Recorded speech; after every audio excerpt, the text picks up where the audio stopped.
Sampling is a setting for all three render engines in Blender at the moment, but in this video we'll be specifically talking about sampling in Cycles. You can argue that out of the three render engines, Cycles relies on sampling the most. The higher the samples, the more accurate the light calculations will be. But instead of explaining it, let's just demonstrate this real quick. If we go into our Cycles render engine, we can play around with the sample settings. For the sake of demonstration, let's bring the render samples down to something low. Let's say 10. Now we can render out a test image by going to the render menu and selecting render image. Or you can press F12. If you look very closely, you can see that the image is very grainy and has a bit of noise. Now what I want to do is preserve this render so I can compare it to the new render I'm about to make with some tweaked settings. We can do that by simply changing the slot number. You can change your slot number by selecting a new slot from this drop-down menu here, or pressing J or any number on the number row. I'm going to go ahead and go to slot 2, which will save our previous render in slot 1 as we render a new test. So now we can go ahead and go to our sample settings again and change it to 400. Now if we render it, you'll notice first of all that it will take a lot longer. This is the byproduct of increasing the number of samples. However, the trade-off is that our new render is much smoother. There is very little noise and it looks and feels great.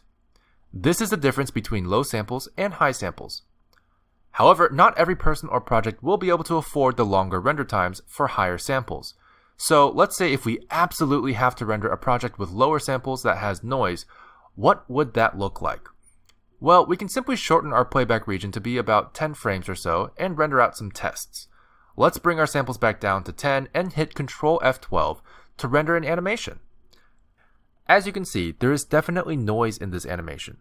But there's something interesting about it because it's the same noise in every frame, even when the camera and objects are moving. This can be a bit jarring and very distracting in animations, but there is a value under the advanced options called seed.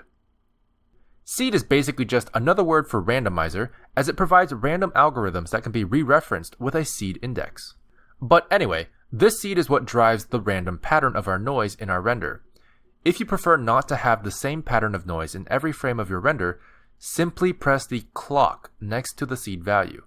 Let's try the render again, but with a different file name output to compare the difference. As you can see, the noise is now different for every frame, giving it a more natural look even if it's grainy. Now this is great, but ideally we still don't want any noise at all, but we still want to have short render times. Believe it or not, this is actually possible with the denoiser. Cycles actually comes with a denoising function that will help remove a lot of the noise left over from lower sample renders. This setting is not actually located in the render settings, but rather in the view layer settings. Simply go there and scroll to the very bottom to check the denoising checkbox. Naturally, there are more settings under the denoising checkbox that you can tweak if necessary, but default settings work pretty great already. Sampling is a very important part of the Cycles workflow, and hopefully this video helps you understand it enough to get started with making your renders even better.